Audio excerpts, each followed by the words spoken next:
welcome to another episode of Stop Button Favorites, a podcast of the website, thestopbutton.com.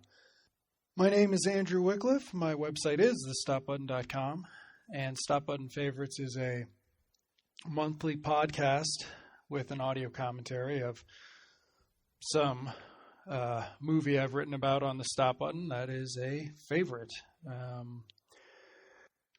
This month's subject is Innocent Blood from 1992, directed by John Landis.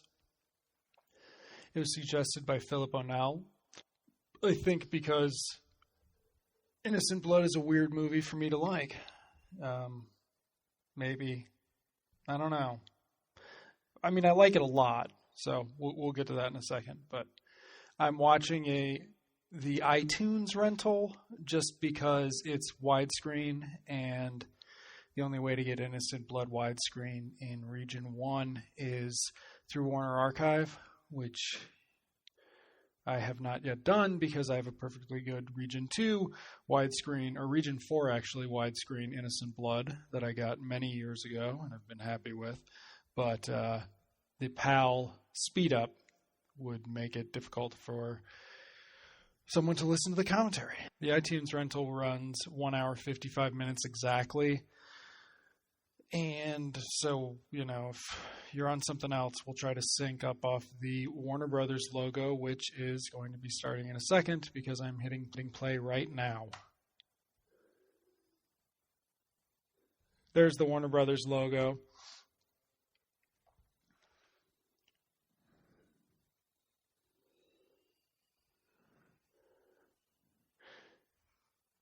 So, Innocent Blood came out in the theater in 92, and I remember that. I remember reading about it in Entertainment Weekly.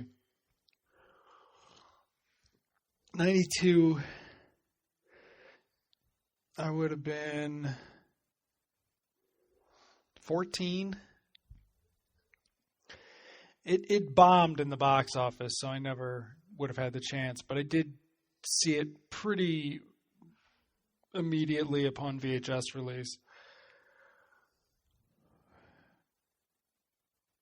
And I think I'd like the previews for it or something. And I think at that point, if I had seen American Werewolf in London, I really liked it.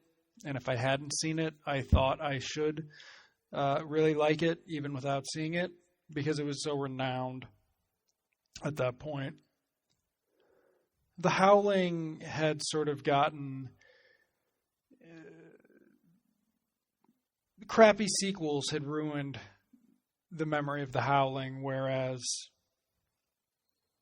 American Werewolf in London didn't have any crappy sequels at that point to degrade the franchise, so to speak. And also, when American Werewolf in London did have a sequel, it was so bad and absurd that nobody really, it was extended enough that didn't really hurt the reputation of the original. And I'd seen a lot of John Landis movies. I don't know if in high school what I really thought of him, though, if I thought of him at all. 14, I probably wouldn't have even known he'd, killed children and actors in helicopter accidents. But I wouldn't have seen the Blues Brothers. Yeah. So, the other thing about movies from this period, and it might have just been that I was seeing a lot more modern movies. I was seeing more movies by this time, 92. I was hunting down more modern movies, thanks to Entertainment Weekly. So, and here the movie starts.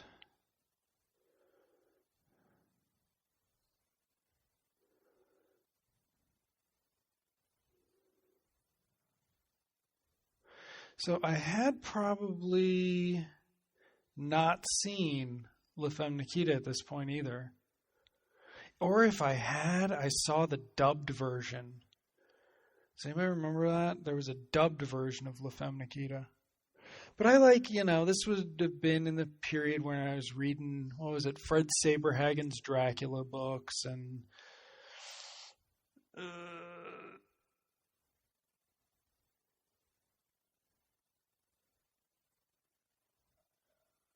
I would have, like, respectable horror movies weren't really a thing at this time. It was Night of Demons and all those Prom Night 2 and 3 at the Blockbuster, it was not, there was not classy horror movies, at least not in my impression of them at that age. It was slasher movies.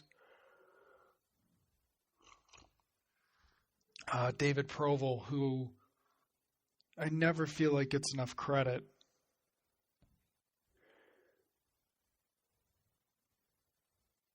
Was he in Goodfellas or something? And he was underbilled.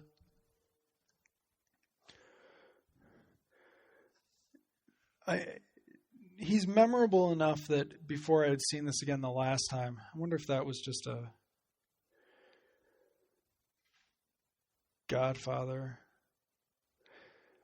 This, of course, 92 would have been the rise of Chaz Palminteri, which, of course, was over by 96. But I was a big Chaz Palminteri fan, even though I wouldn't have known who he was in 92.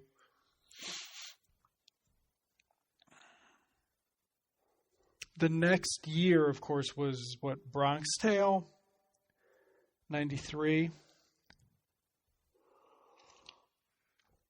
And then Faithful or Faithless, the one with Chaz Palminteri and Cher. I saw that in the theater opening day. I was like one of the only two people in the theater. But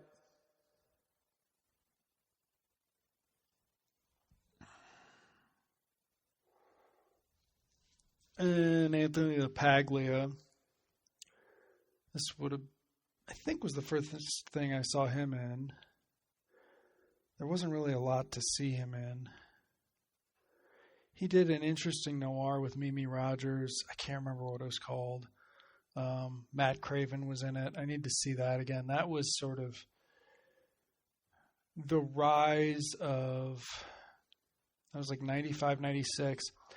And it was when you would have like Republic Pictures, crappy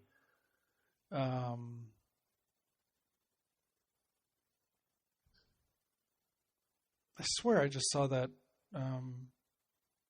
going through the center of the earth China joke and something else. But Robert Loggia to me would have been a guest star on Law and Order or Murder, She Wrote, or maybe Perry Mason. He was not a cool mobster figure when I first saw this.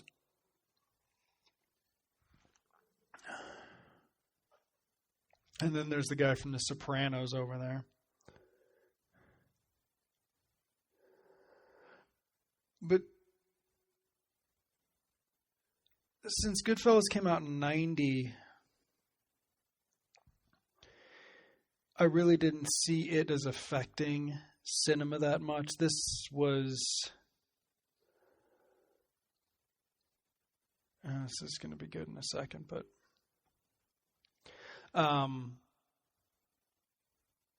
It didn't really seem... Like, when you look back on...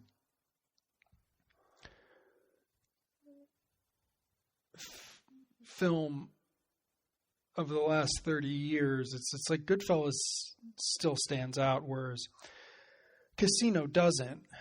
And there used to be lots of mobster movies. So seeing this today, okay.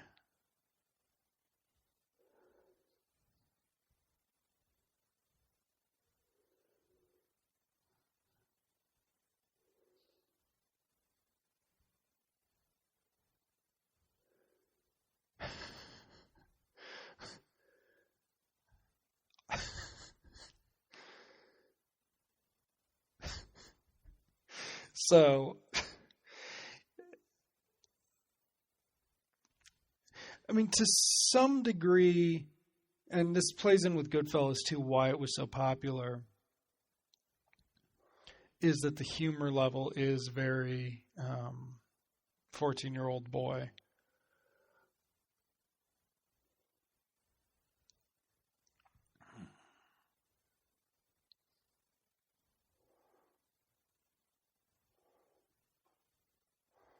I love Logia's performance just because he's able to keep sort of the jokey mobster stereotype, but he's able to make it frightening as well.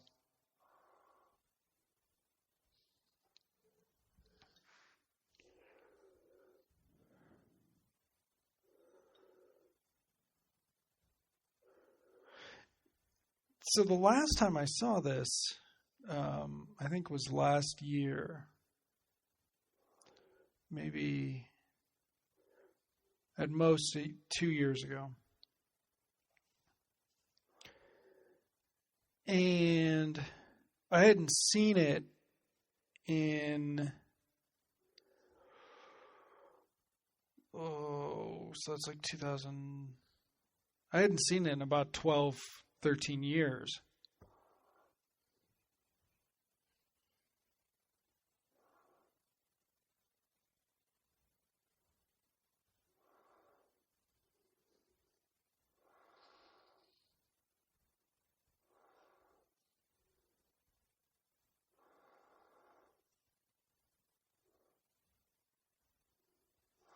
Yeah, I think this one was matted.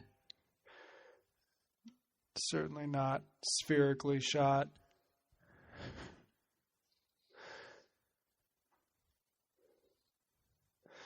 The editing is just very strange too. What I was saying about seeing it a year and a half or 2 years ago is that I'd since seen Into the Night again. For the Alan Smithy podcast, Matt and I listened to we watched a lot of John Landis movies, sort of more than we would have thought, or he came up a lot, just because it's John Landis. And if you grow up with a certain period of films, you grow up with John Landis. So coming back to this movie, which I had loved in high school. I mean, I had it on VHS. I had the Laserdisc. I never had the US DVD because it was pan and scan, and I had the widescreen Laserdisc.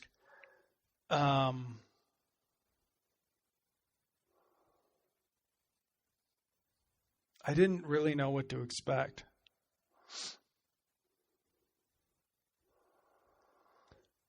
Especially since it had been so long and the movie really had never gotten a reputation one way or the other. It had been forgotten.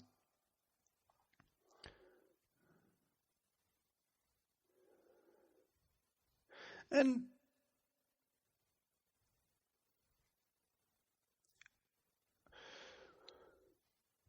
with Chaz Palminteri there, you know, it looks like Bullets Over Broadway for a second. His Bullets Over Broadway character is very similar to elements of this character, that he's sympathetic and likable while still being a mob villain.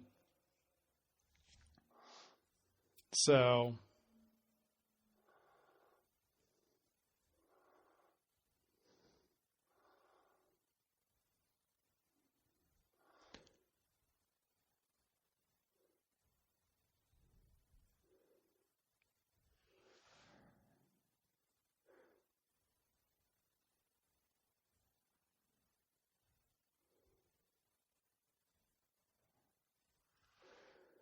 I really hope they shot this when it was actually snowing, otherwise it would have been a nightmare.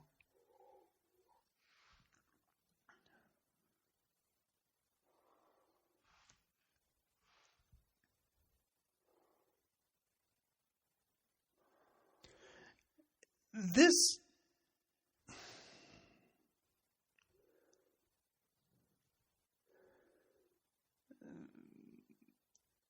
sort of point of view, we just left. I mean, she introduced the movie, but we left her narration and came back. It's not serious. When I was thinking about recording this commentary, I always love the weirdness of her shaking her head at him in response to her own thought as opposed to his question.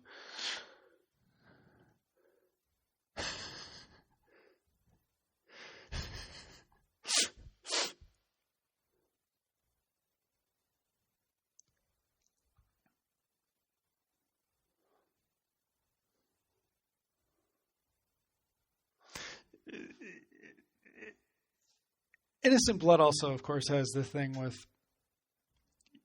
you're expected to know certain things about vampires going in, so she's not actually in danger from him.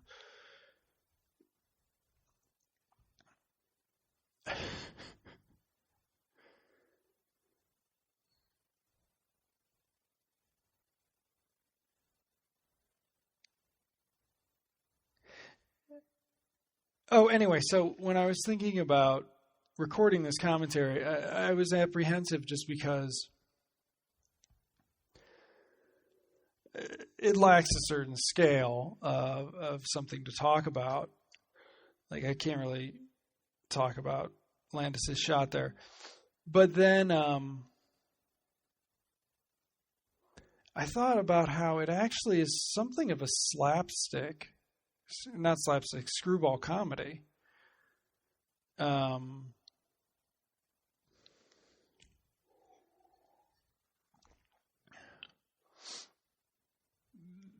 There's very gentle humor at times. There's the gentle music. This scene's a perfect example of that. He's supposed to be a hilarious caricature.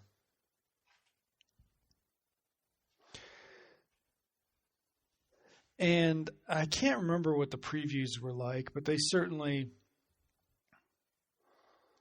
I think they were pretty good. I'm also a sucker for Pittsburgh location shooting. At this time, I wouldn't have, when I was 14, that wouldn't have been something I knew yet, but I'd discover it. And coming back to this, it was cool to see how much personality Landis can get out of the location.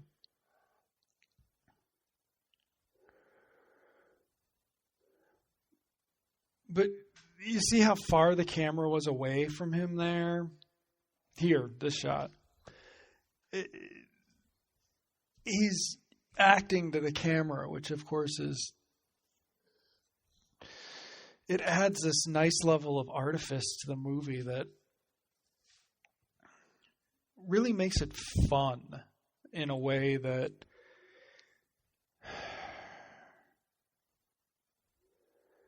if it were supposed to be realistic, it would be far more uncomfortable.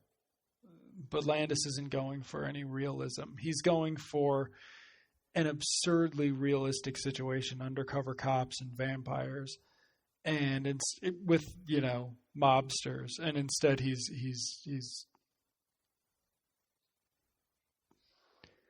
right.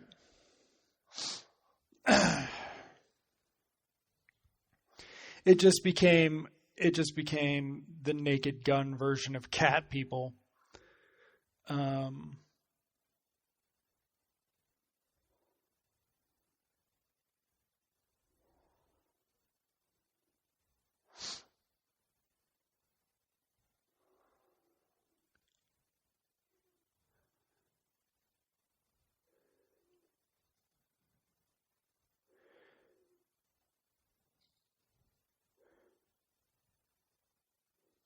This might have been the first time a vampire could see his or her reflection when I was growing up. I mean, certainly in the Hammer movies and on TV, that was an easy way of showing the vampire. But this sort of animalistic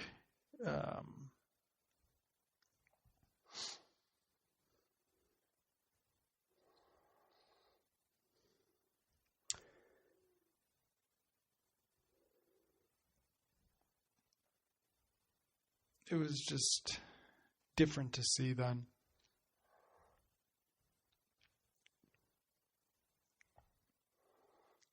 Innocent Blood was the same year as Bram Stoker's Dracula, too, so it was sort of the height of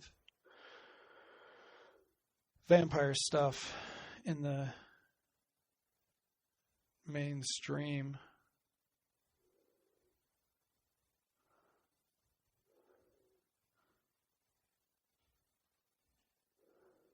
I wonder who that is. It's a Landis movie, so of course all the bit parts are somebody. This one has a great Frank Oz cameo.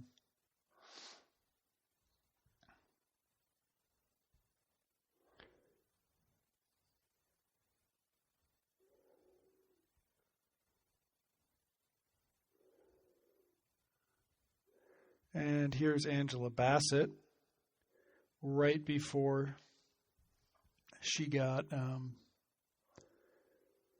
acknowledged.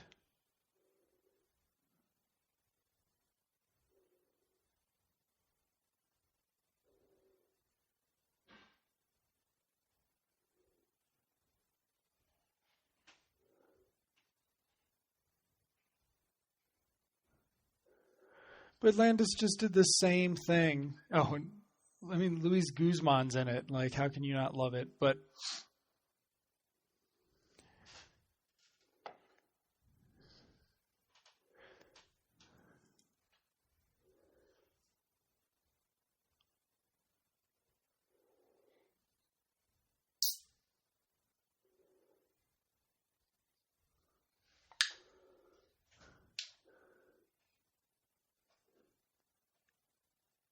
he's the bad guy in something. I can't remember what, though. But that's what I mean by this early 90s character actor, stable. Leo Burmeister, Luis Guzman. It was a lot smaller than what you see now.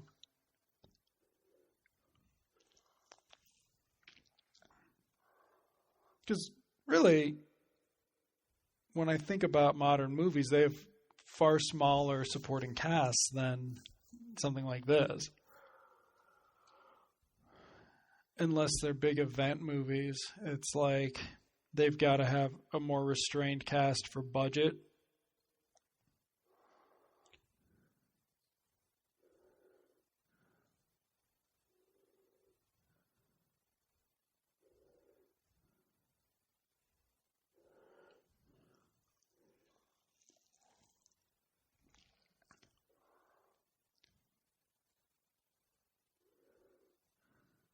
Don Rickles.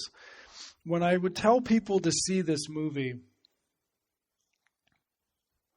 and they would be unimpressed by the idea of it. I did at least get one person to see it just because Don Rickles was in it.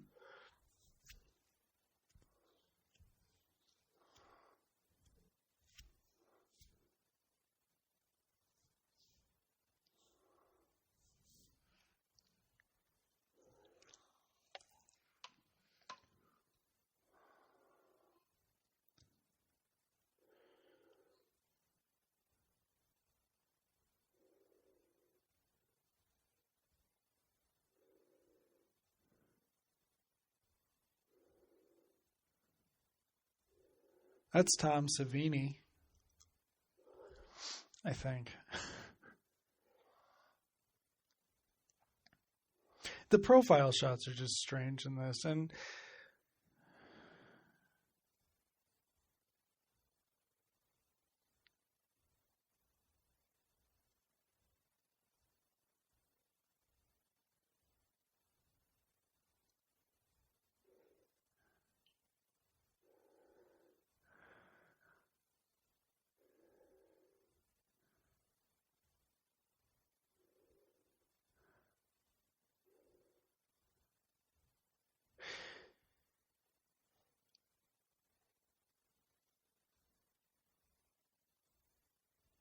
That's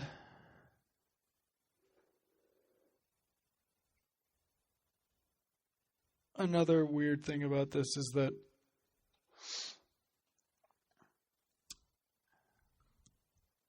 Robert Loggia is played for laughs to a certain point, but he's incredibly dangerous. Um, and Landis is able to turn the comedy of what happens next into a mix of danger and absurd humor, and then actually touching romance. That's, I guess, where the screwball element comes from.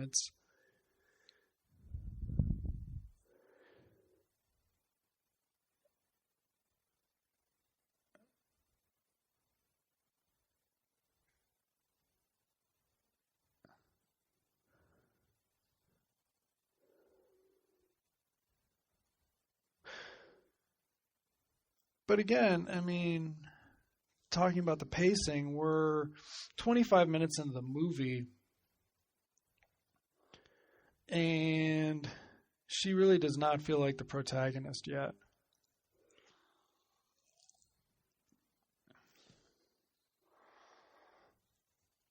It's John Landis, so car stuff. Matt and I should really put together all of the John Landis movies we talked about, just because there's so much to talk about when you look at his whole style. And something like Innocent Blood stands out just because it wasn't a hit, but it also has this real finished quality about it. I mean, the snow, it's very memorable.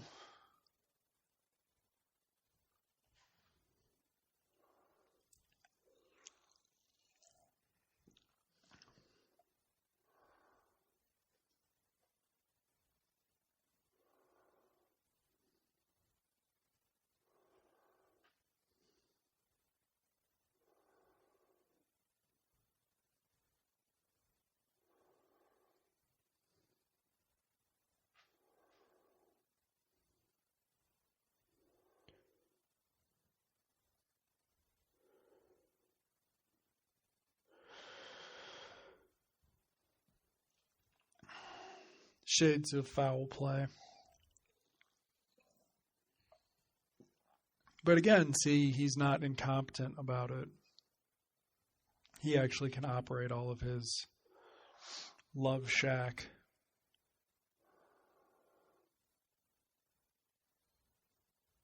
paraphernalia.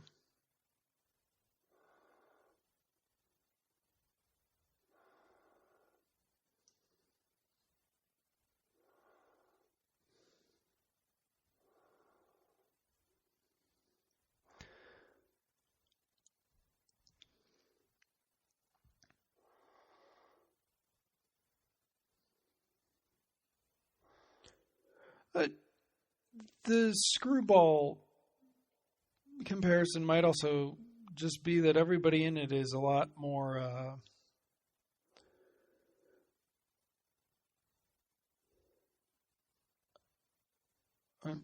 was that garlic?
See, the tone here changes.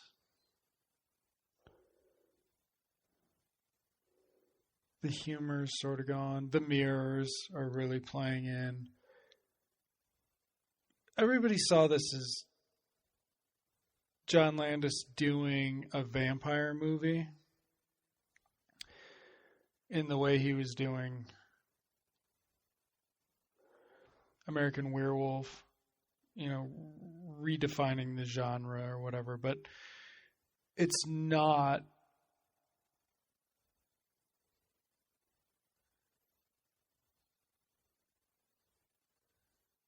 It's far more about sort of the violence and just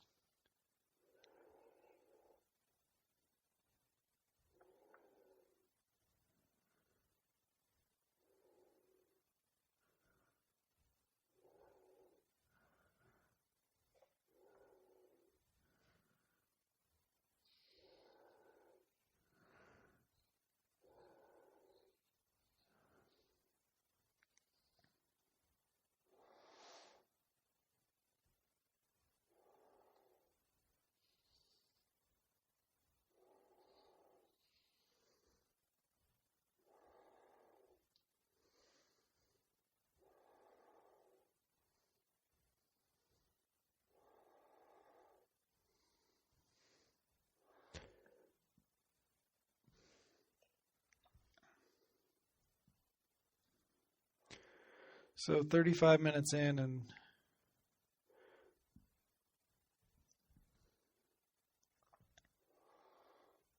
I don't know, is this the beginning of the second act?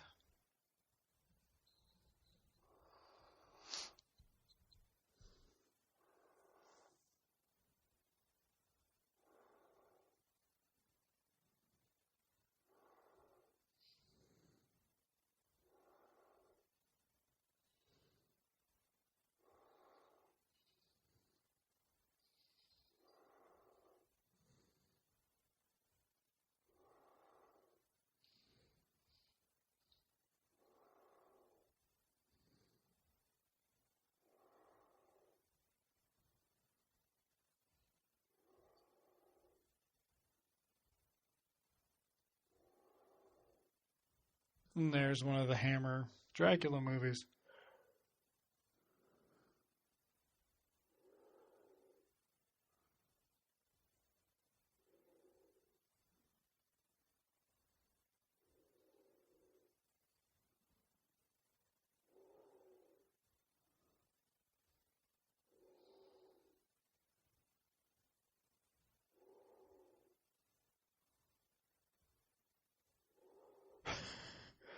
Leo Burmeister's so good. He was in The Abyss, I think.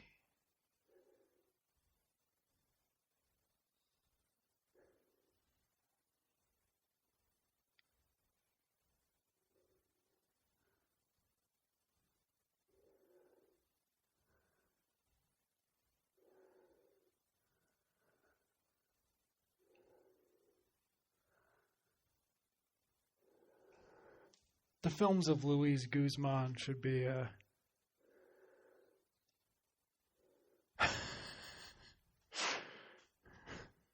Landis getting in a Dan Quayle joke or something.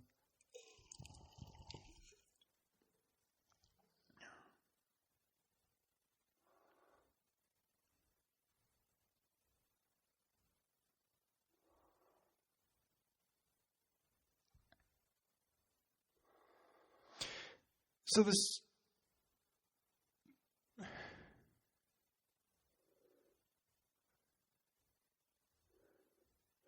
the script never really makes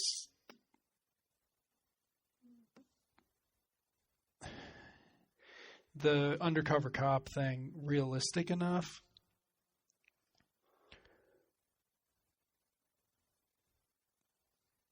There's not enough time spent on it. So by doing it exaggerated, Landis is able to sort of throw a bowl of spaghetti against the wall and enough of it sticks.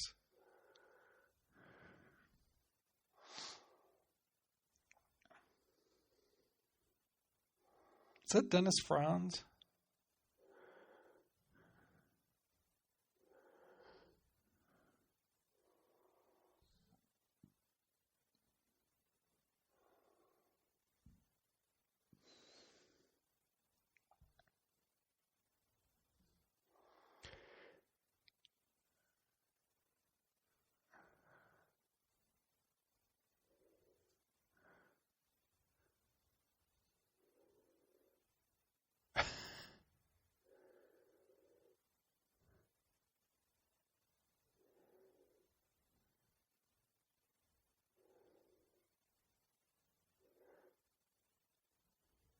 I wonder what the story of this is. I don't think the writer's really done anything else.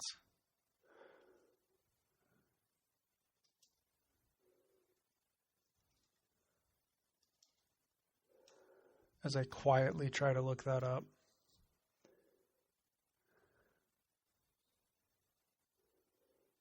Michael Walk.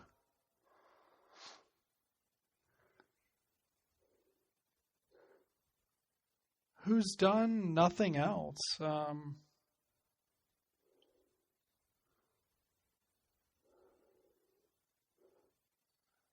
wonder what the story with it is.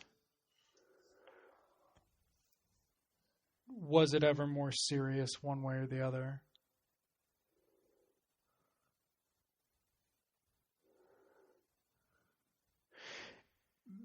Because Landis never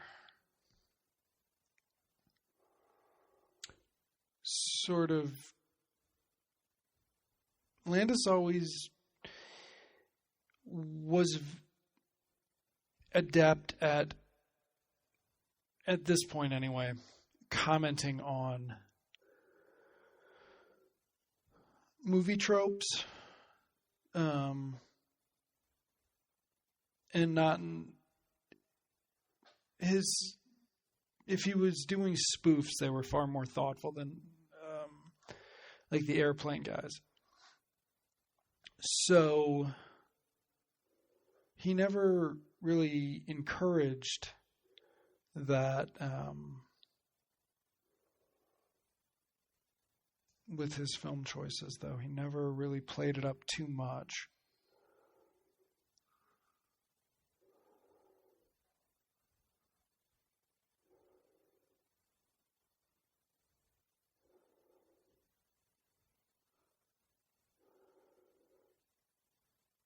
I always love this sequence because it's happening alongside the other action. It's taking a break from the police investigation at the scene, and he has left that to go off and chase the girl.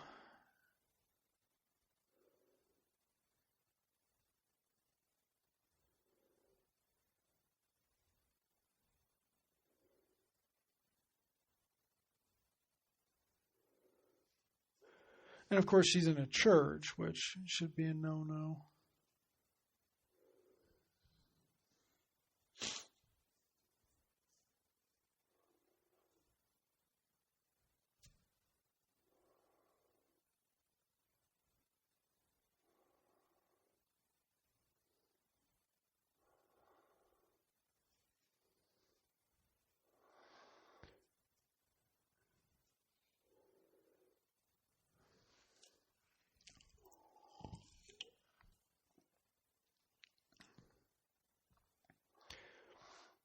That's how you do a flying effect. I'm not sure, but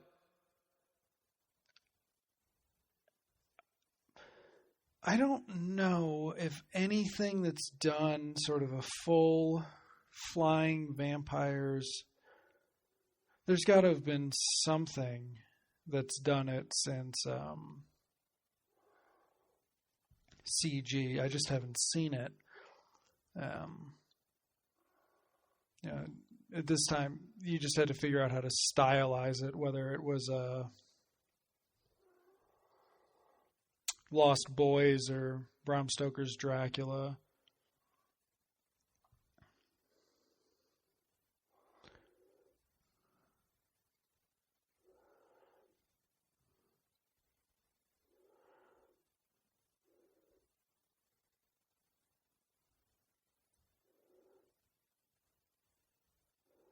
It's just a very strange chase sequence.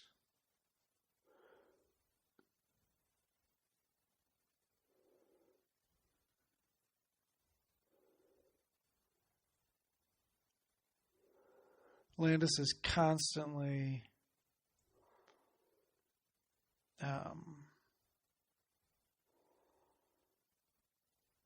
reminding the viewer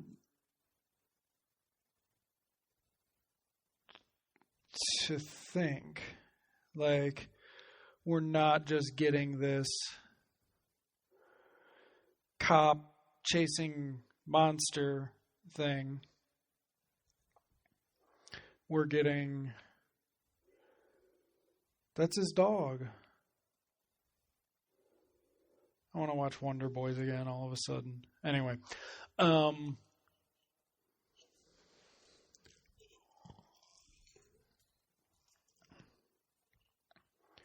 the interludes with Anne Parlaud are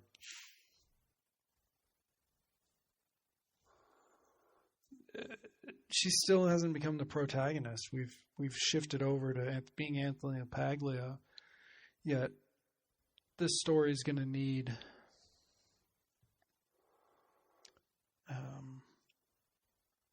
to move to her at some point, and it's very careful to make that an easier transition.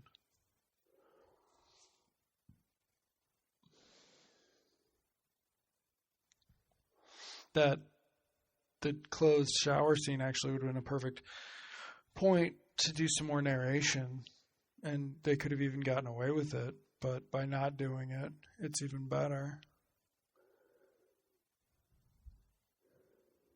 Landis has a certain softness with how he approaches her that's unlike anything else in the film, and it got me thinking about Landis movies with not just strong female characters, but predominant ones.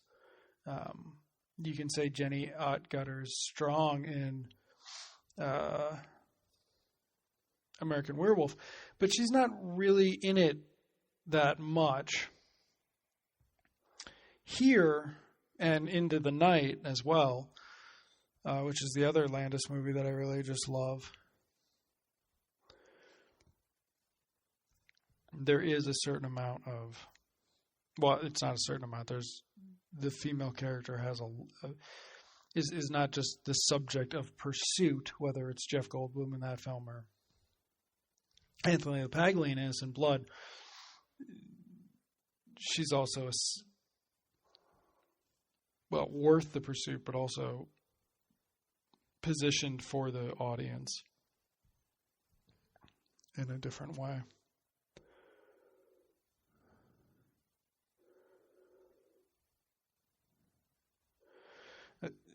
Even, it's funny how they draw attention to her changing out of the dress, and then this is what he's paying attention to as well, when he really shouldn't have been.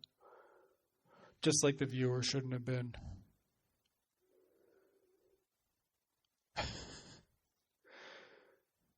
Just goofy contact lenses, and then a cut that can never have seemed natural to anyone. It just pulls you out a bit. Conga.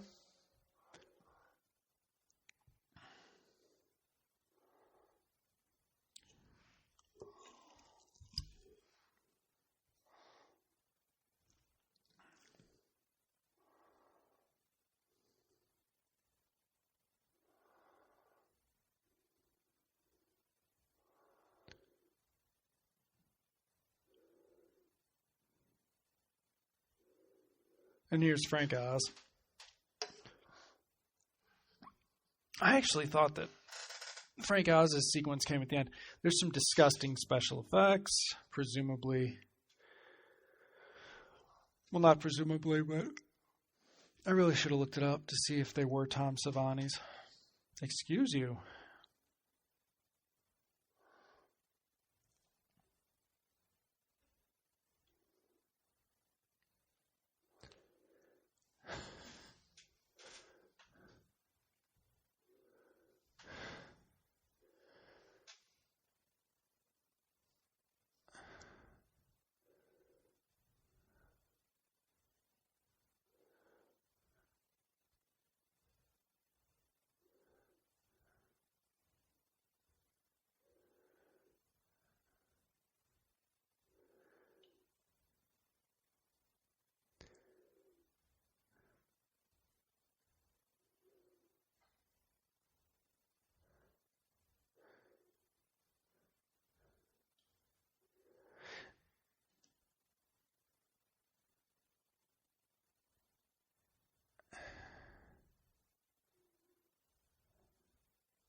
Sorry, this is just such a good sequence.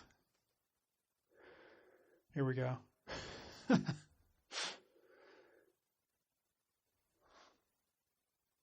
Again, it's this sort of screwball Howard. It's his girl Friday right now for a second. Like,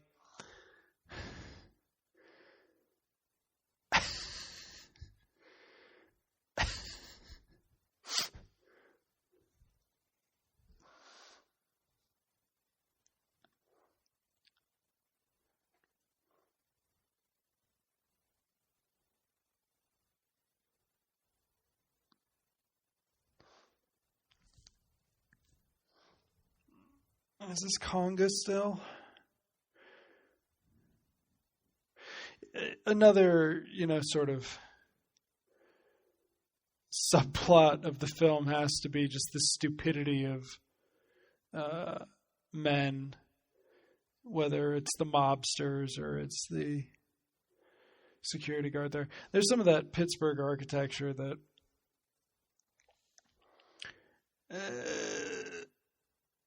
I don't really think any place else feels like that. It's distinctly smaller, but very finished. I'm sure those were directors.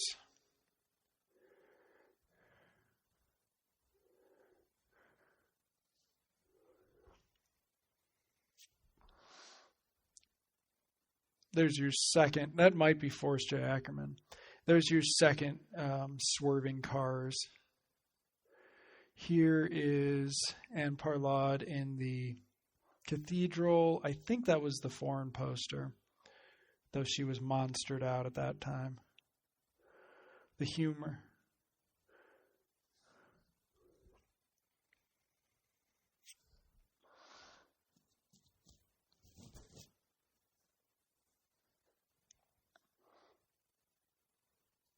And again, we've just come back to the action. All the reporters were still around at the crime scene, and he just returned to it. And he's got Cinderella's shoe.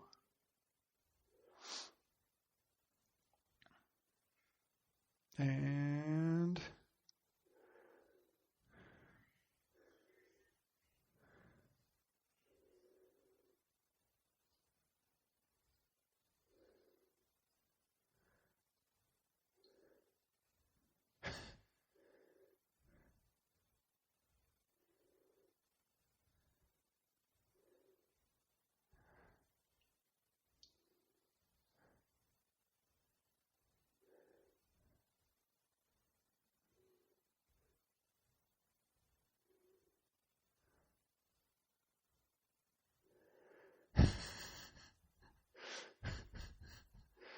again, it's very screwball written comedy, but with a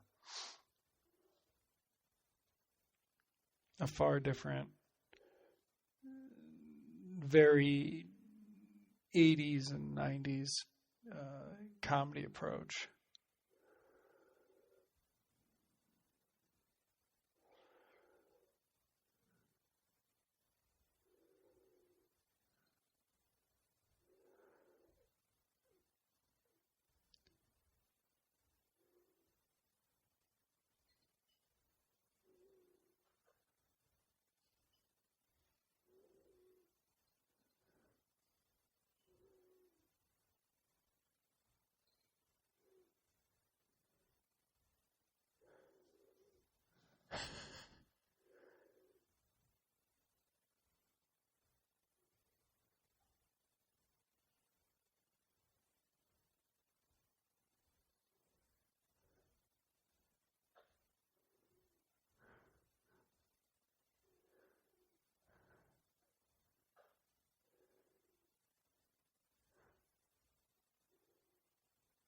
So we haven't seen the bullet wound really heal, but he has. So clearly there's the way that the script does the vampire logic is good without ever drawing attention to it.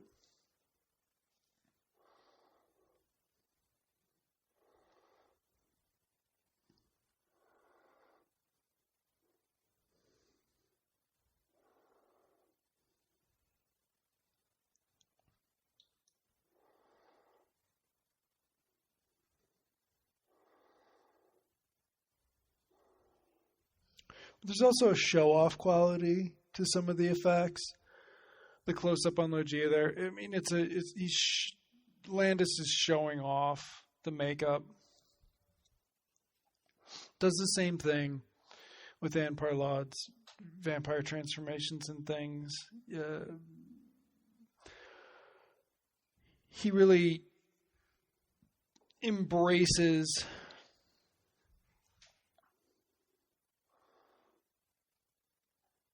it's prideful, I guess, which is cool because Landis isn't trying to hide anything, which is cool in that he's not trying to hide the unreality of certain things.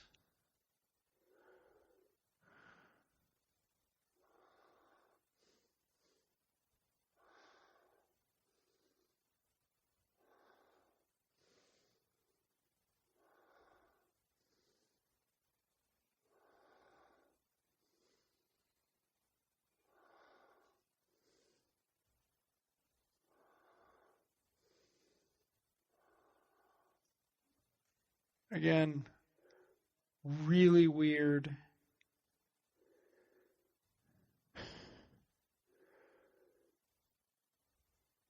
And Landis handles it in a very muted way.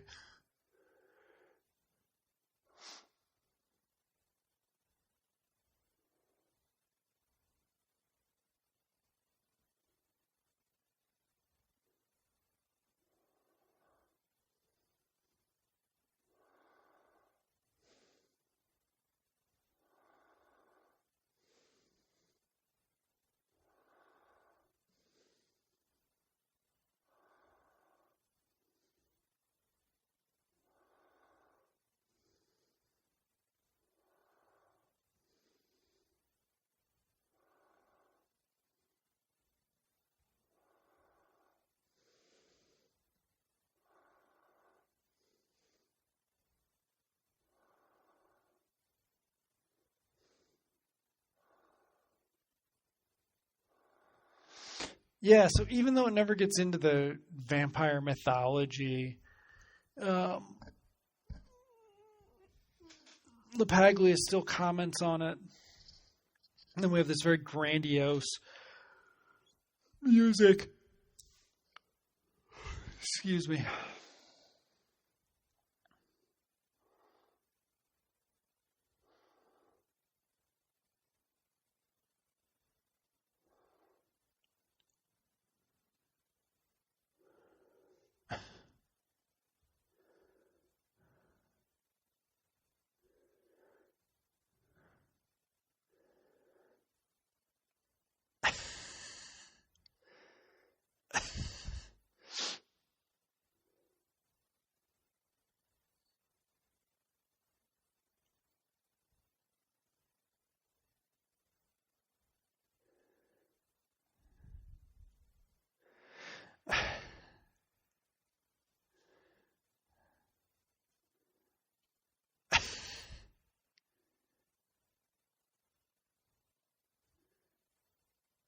And it's like, was it so low budget that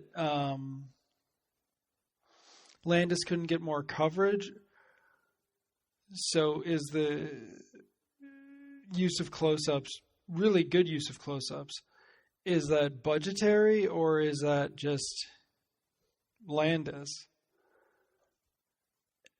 Figuring out why Landis is actually capable of doing some really excellent films amid some complete misfires is one of those great questions. Because again, here we go. Clearly they had this whole setup, some fog machines, a bunch of cop cars.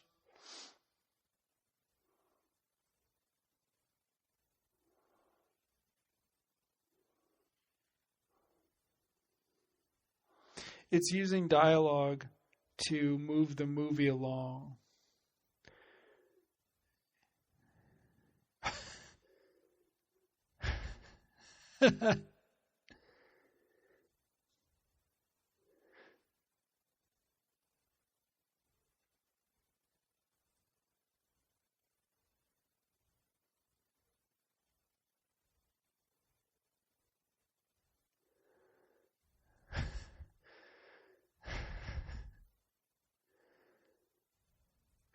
The language thing with her is also interesting because it sort of cuts down on the sort of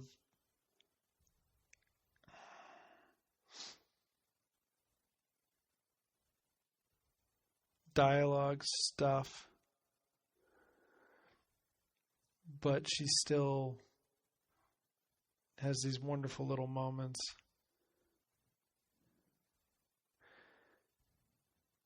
It's a weird, I think this was her first or second American movie. I can't remember when Map of a Human Heart was, but by American, I mean English language. It's a terrible showcase for someone because all it does is it shows she can play a French girl, which is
but it's just these very nicely composed comedy sequences with Landis knowing how to do it.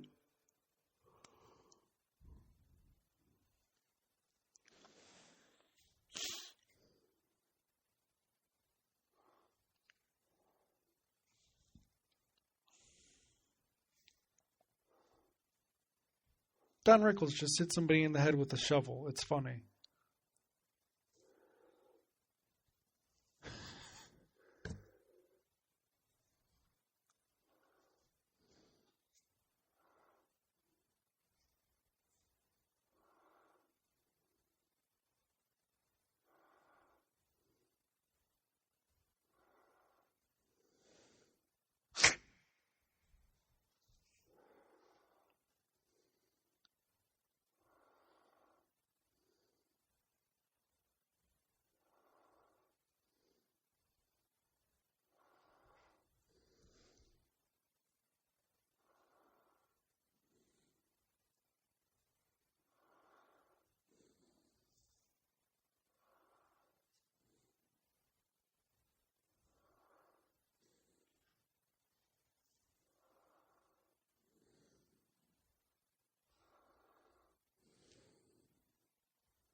And this is a small comedy sequence. Like, it's not as big as lots of Landis's get. It's kind of interesting to see.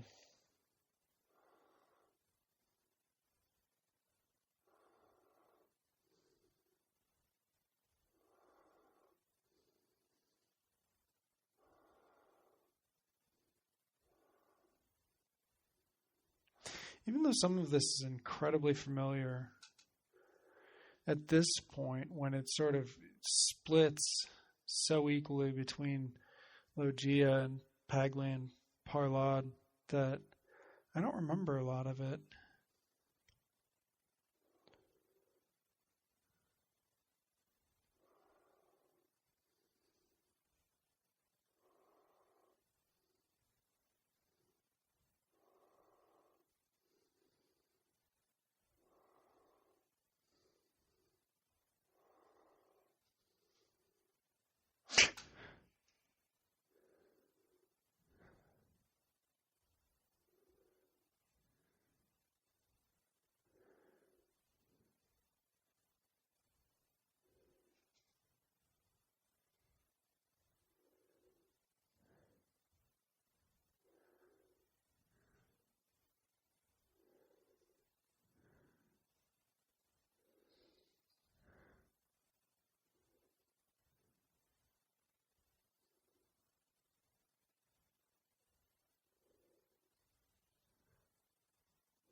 There's Mutt and Jeff Cops, there's Mutt and Jeff Mobsters.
She throws a long way, earlier with the gun and now with the police light. Except for that, she didn't throw that very far. The sound delays on both the on the cop car light and on when she threw Anthony Paglia's gun away are so long you have to wonder if they're intentionally that long to imply her super strength.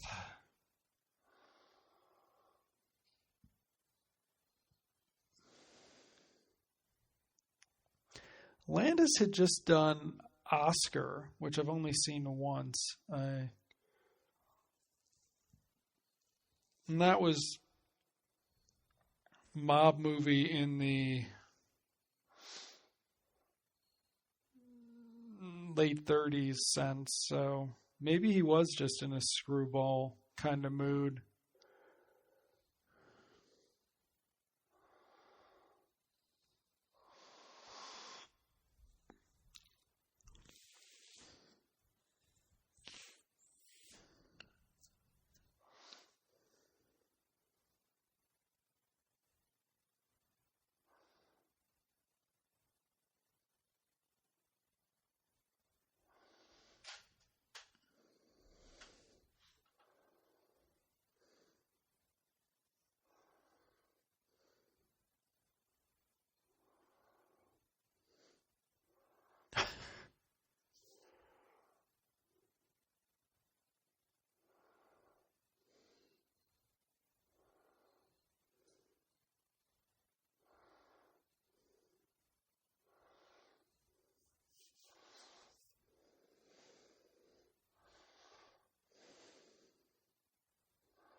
It's a strange action sequence.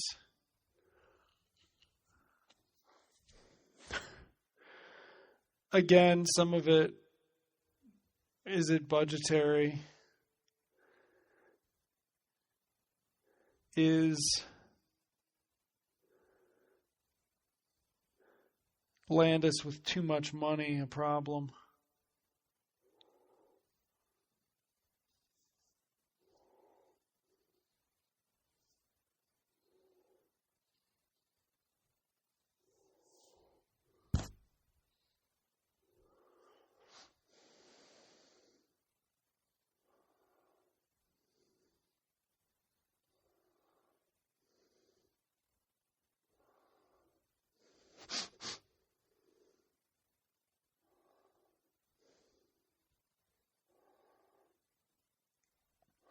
The sort of screwy Ira Newborn music.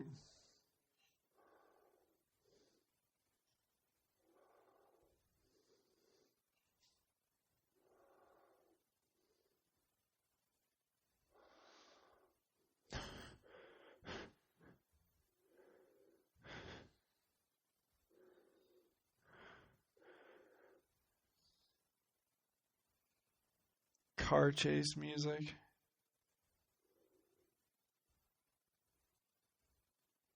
Actually, the sound just went out on the iTunes rental. So yeah, that was a little weird. The sound just cut out, but it's back now.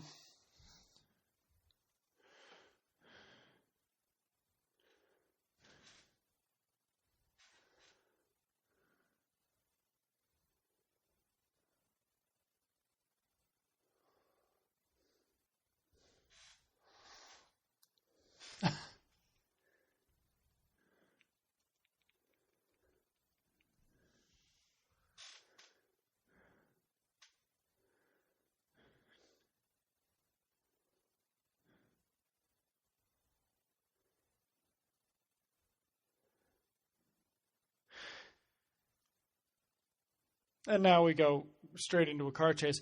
But one of the interesting things about LaPaglia in this is that he's not sympathetic. He's likable in his, unsympathetic nature.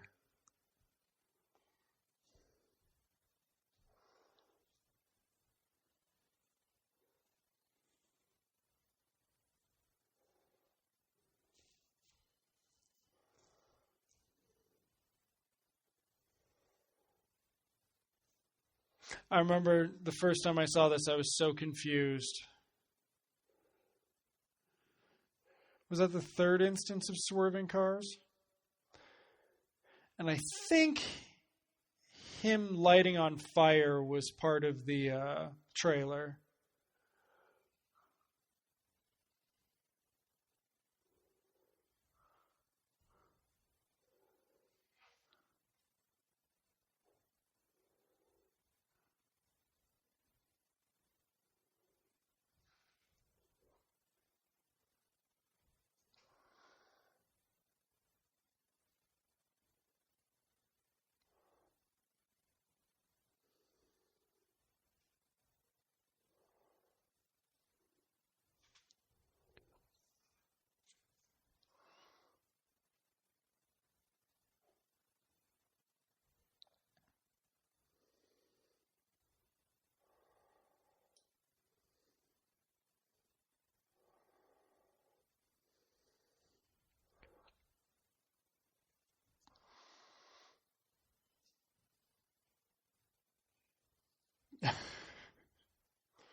Yep. John Landis car accidents. He just loves those car accidents. Wouldn't that mostly be second unit stuff for other people?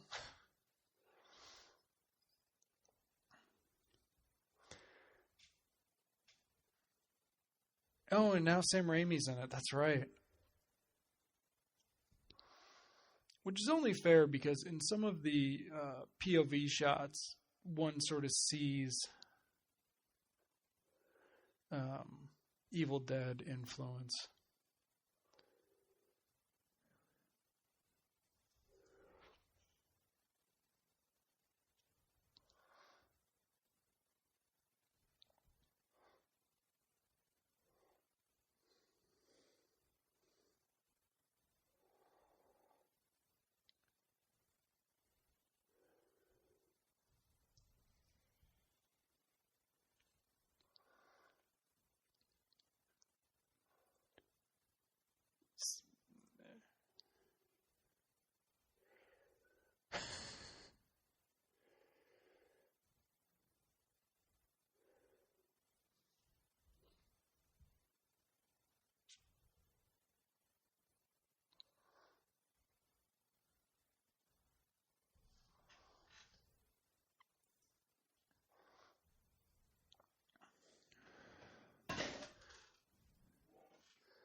It would have been hilarious if Robert Legge had gotten an Oscar nomination for this. It's so weird.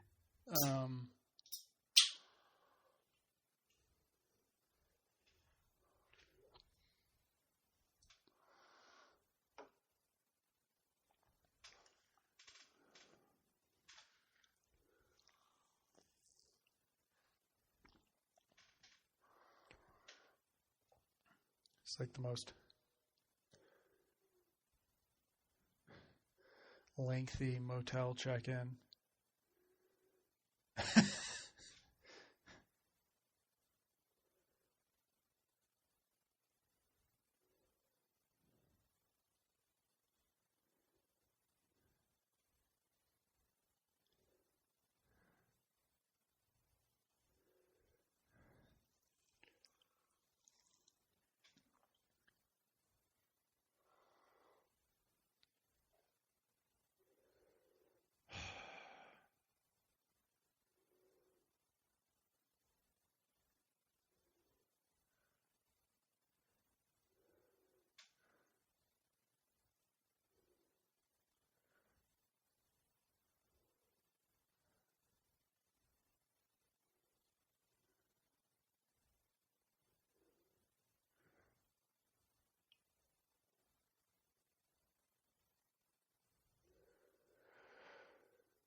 Yeah. Landis does not go for the crane shots for lots of coverage this one. He's clearly got him and he doesn't go for him.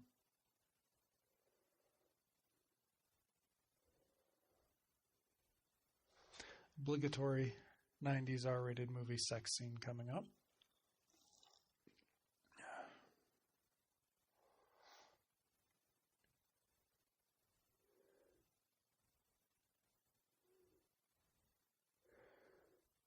This, of course, seems like a holdover from the 80s.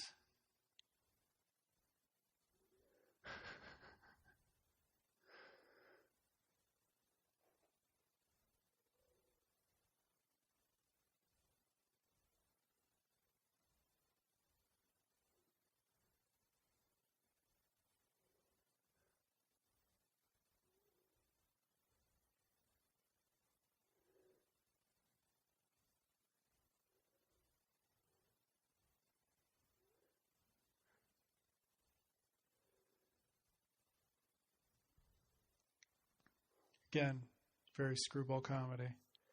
We're using a physical prop for humor alongside the dialogue.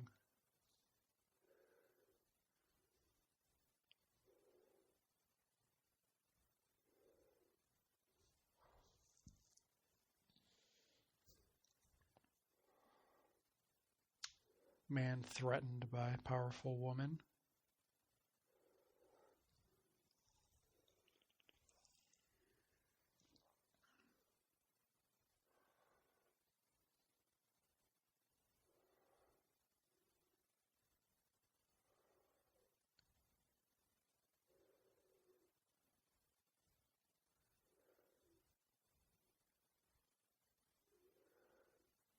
I don't think it would work if she weren't French. I think it would work if it was anybody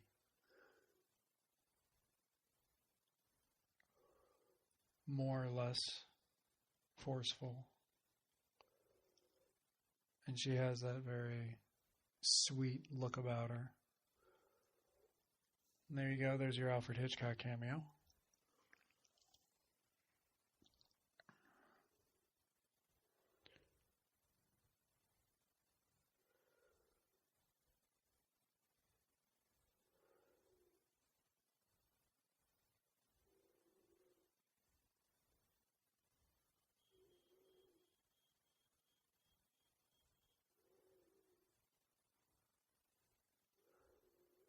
Again, very strange. Vampires and innocent blood have pulses. They have reflections.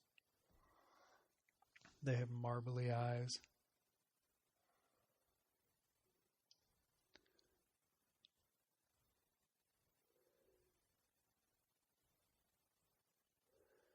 That don't see straight.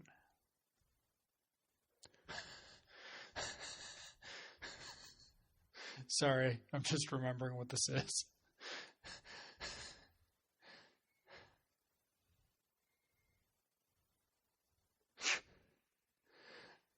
It's so bad. It's so inappropriate.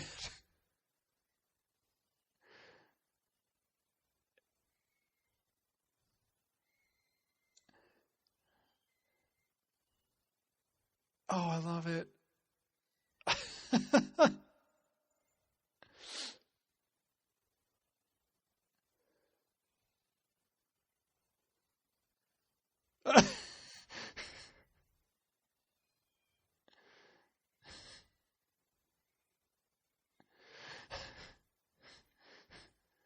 It's incredibly cruel while still being absurdly funny because it's Don Rickles.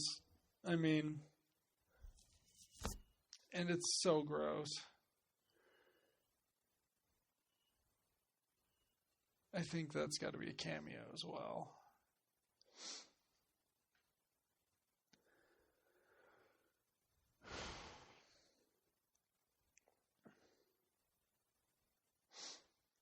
What's funny about the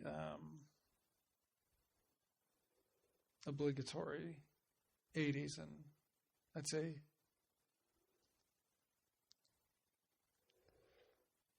it might have started in the late 70s. I don't know. But definitely the 80s and 90s obligatory R-rated sex scene is that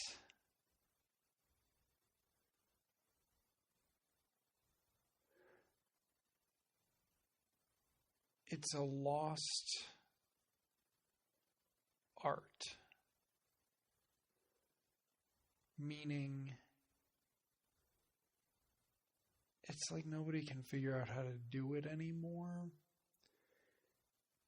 because it's hard not to do it without acknowledging the pointlessness of it in certain contexts, whereas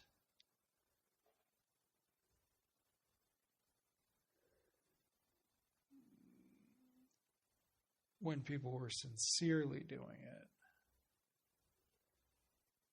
it worked better. And this is interesting because rarely are you ever going to get a screwball pre-coital scene where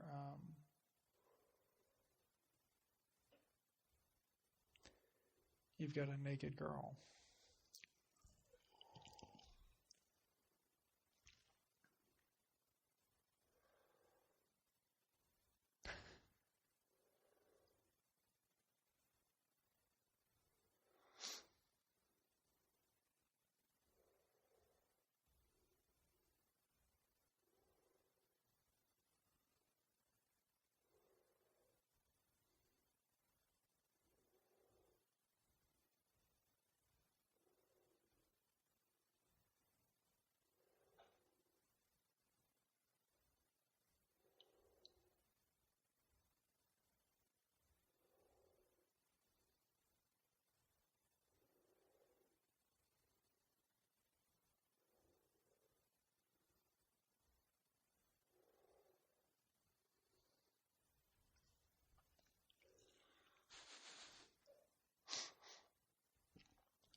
It's got to be the longest shot in the movie. And it's all a single take.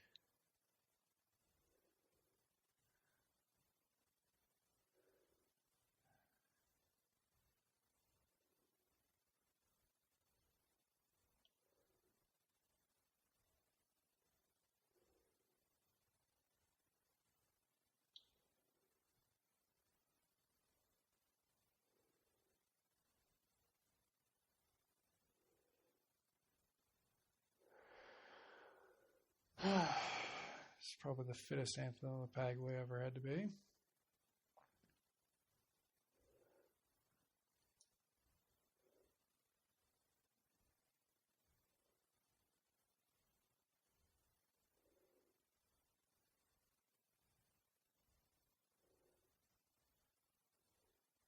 But even when Landis is trying to be sensitive about it, there's just this clear awkwardness to it that you can't help but feel like you're watching a cheesy canon movie from '85.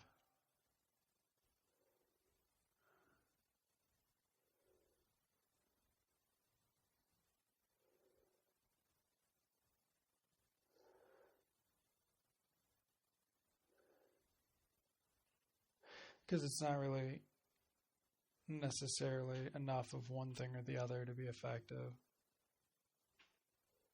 I mean, at this point, it seems like Warner's going for being sensational, but then you get to the strangely colored eye sequence, and it's actually affecting for a moment. But really what it is that Landis just is not a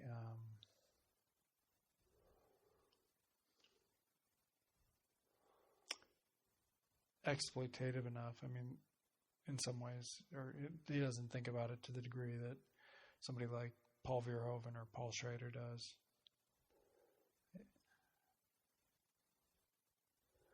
So there you go. We're finding out her name at about 90 minutes.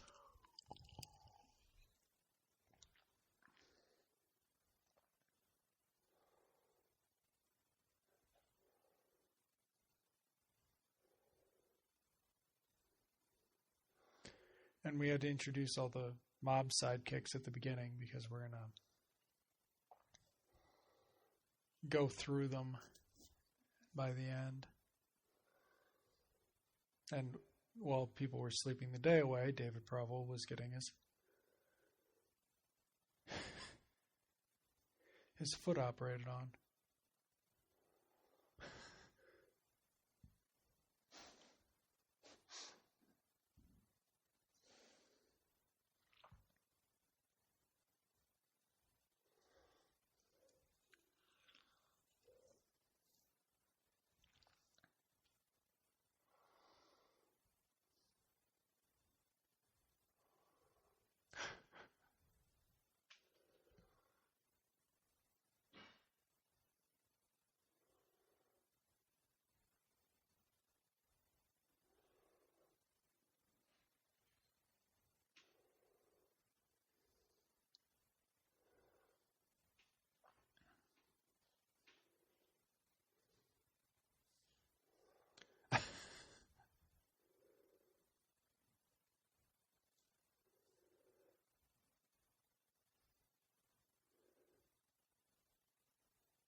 And he eats it. Nice.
of course, this is the Terminator at this point.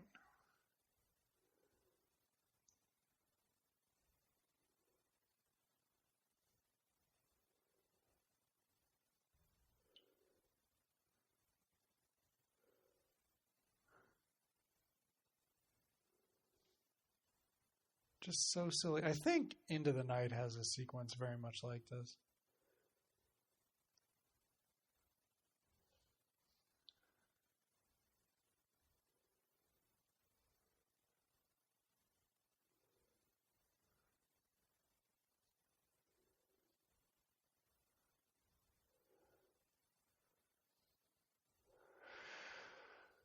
Okay, again, I don't exactly remember what happens now.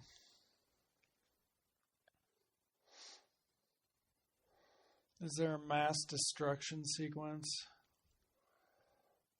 That would seem very Landis.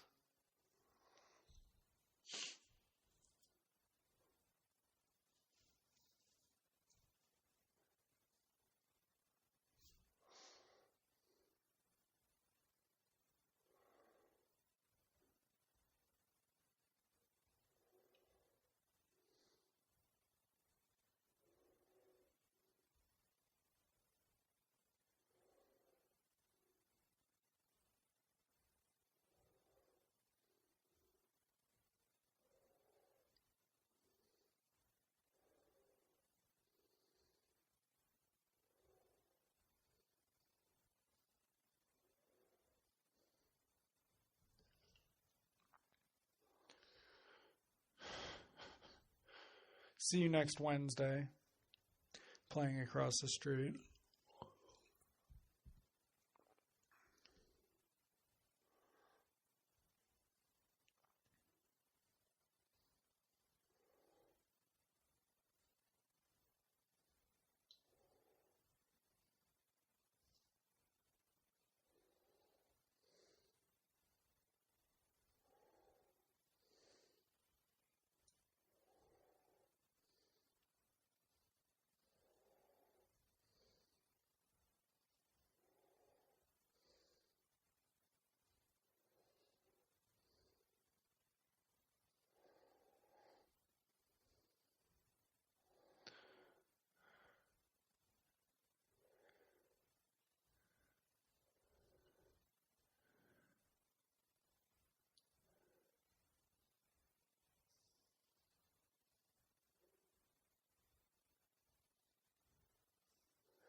This is just a weird sequence with the introduction, and it's like Landis got the humor and how funny it would be to see Legia doing the faces, but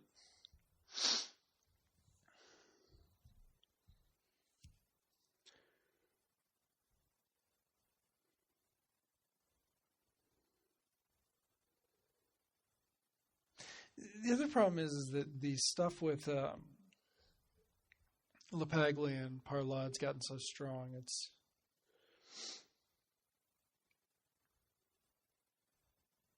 It's a act transition, maybe not the most graceful one.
All right, so returning to the location in the opening.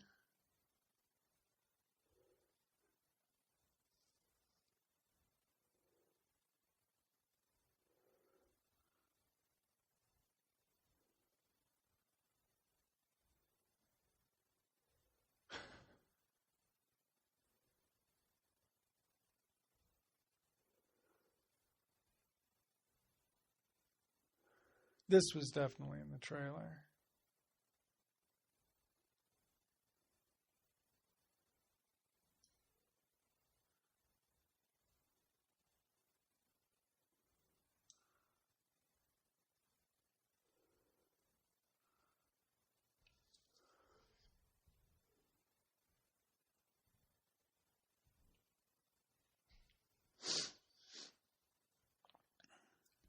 Looks like Pepsi was definitely a product placement. Vampire with gum. There have been no fangs in this.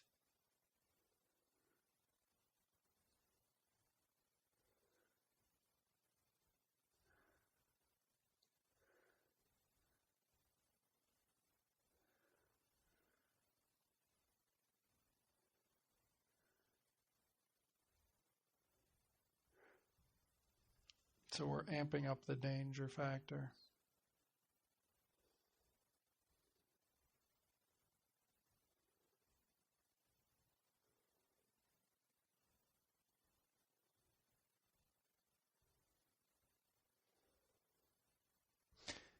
Our newborn's sort of underappreciated.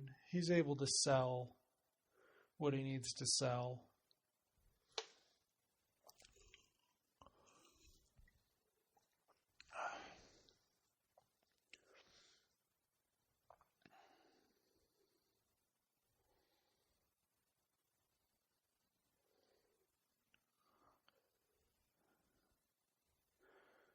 Again, 80s and 90s, everybody goes to the strip club, apparently.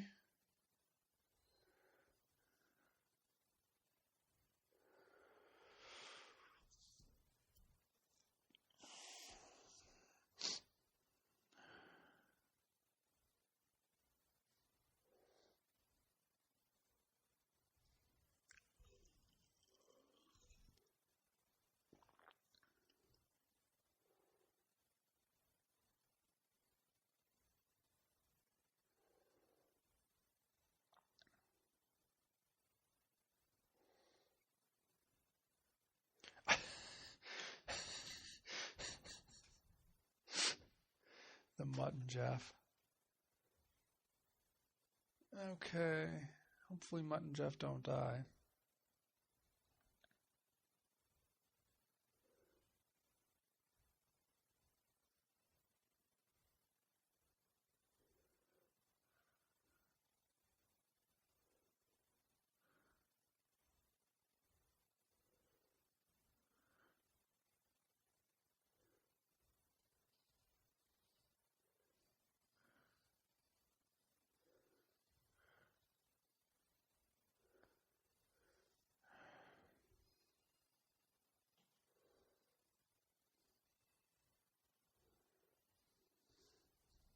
Diet Pepsi there.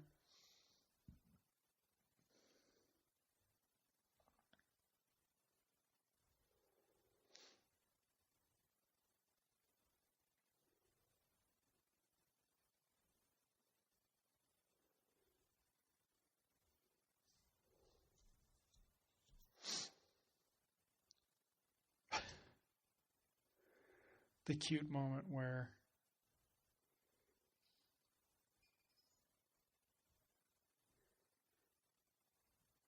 they're a team because she's the muscle.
Oh.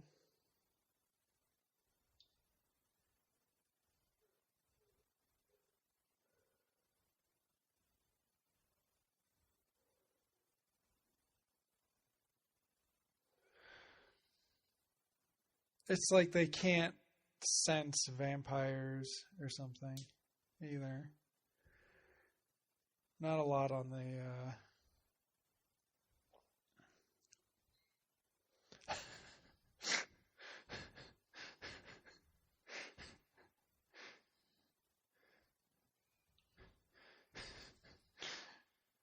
Of course, the scene only works because Luis Guzman's got such a great whining laugh, or whining terrible thing.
David Proval with his boot off.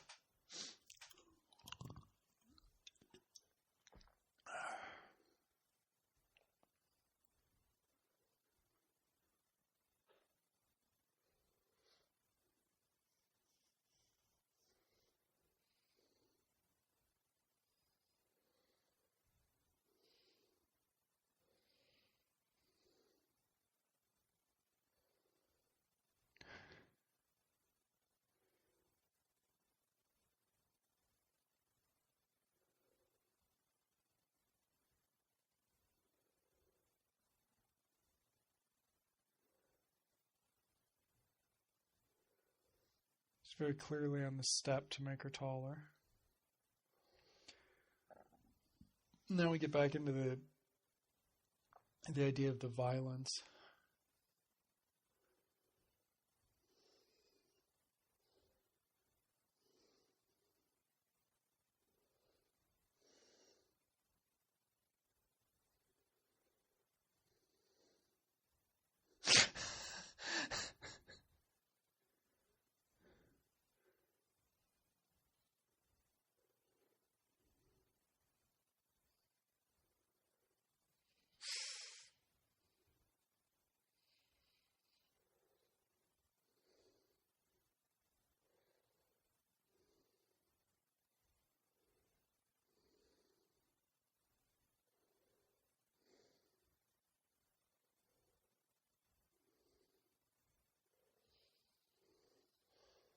And here you do get your big Landis finale.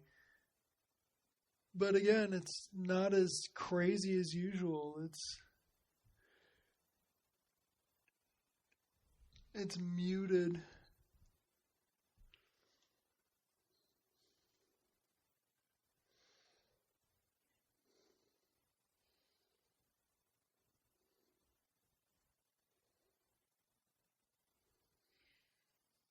No. It's the likable cop.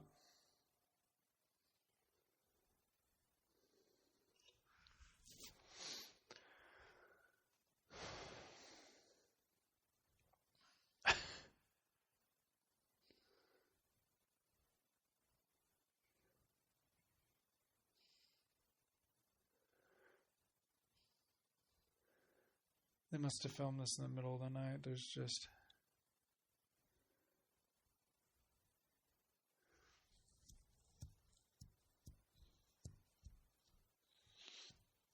in some ways that there being nothing, making it so much smaller.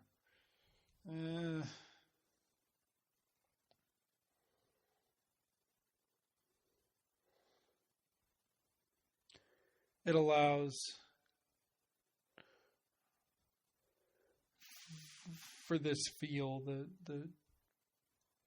the team aspect of Anne Parlad and Anthony LaPaglia.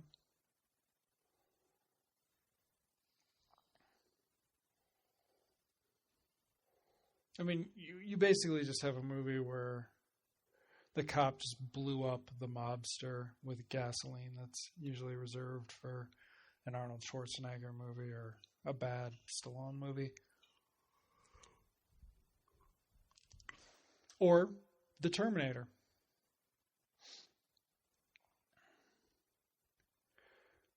It strangely takes the movie away from her.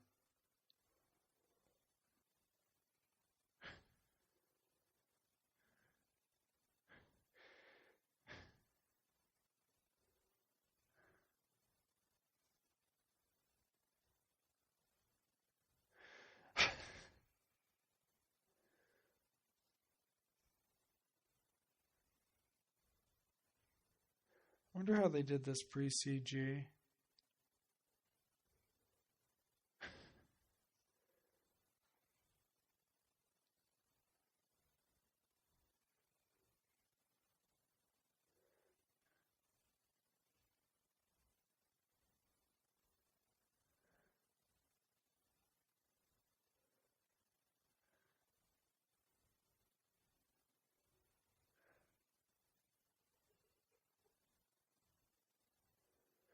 It's a process shot.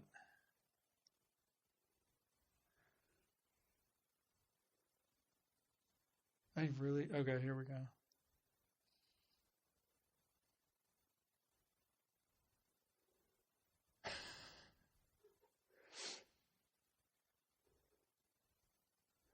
So vampires are a lot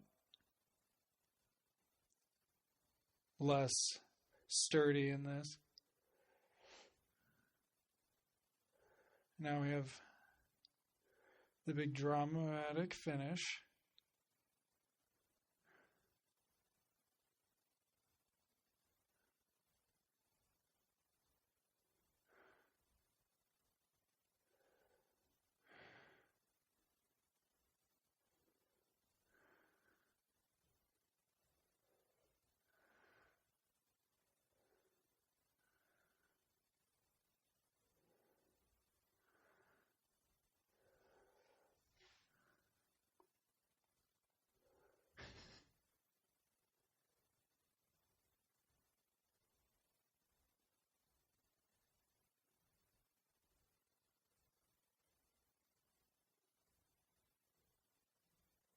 Such a strange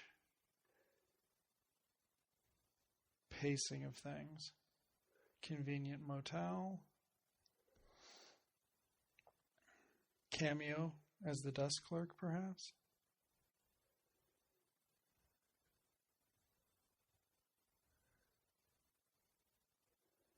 His hair is different.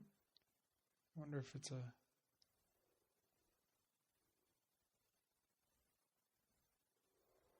reshoot.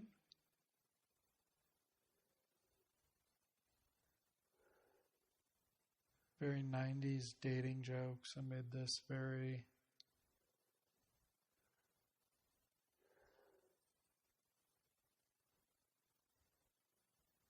Yep.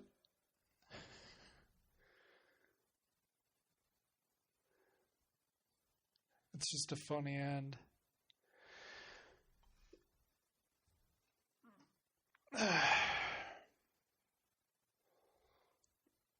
It really is the type of movie that would make me think I should go and see more John Landis. But I've seen enough John Landis to know that no movie should ever make me go see more John Landis.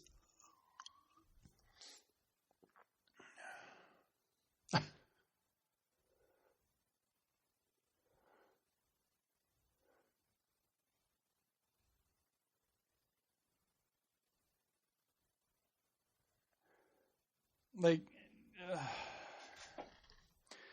just the weirdness of who gets credited and so on. Um, so I'm trying to think. Yeah, I mean, I had it on Laserdisc.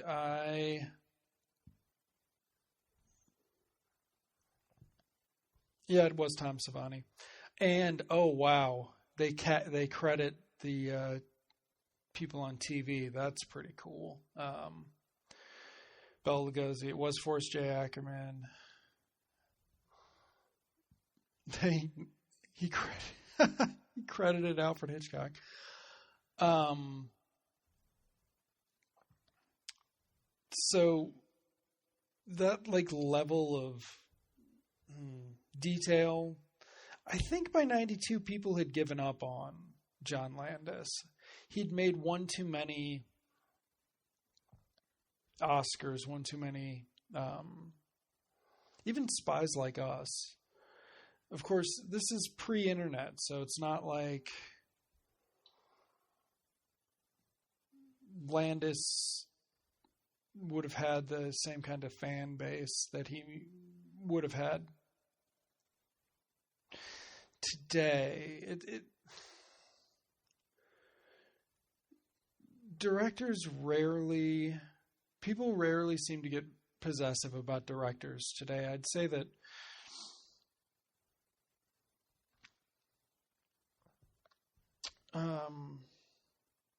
not even Joss Whedon really qualifies. Wes Anderson might be the last one. So it's just a little strange to think about how something like Innocent Blood completely went under the radar. It seems like movies that maintained their reputation, like American Werewolf in London, they had a certain amount of zeitgeist to them, a certain amount of special effects, and enough popularity at the time, as opposed to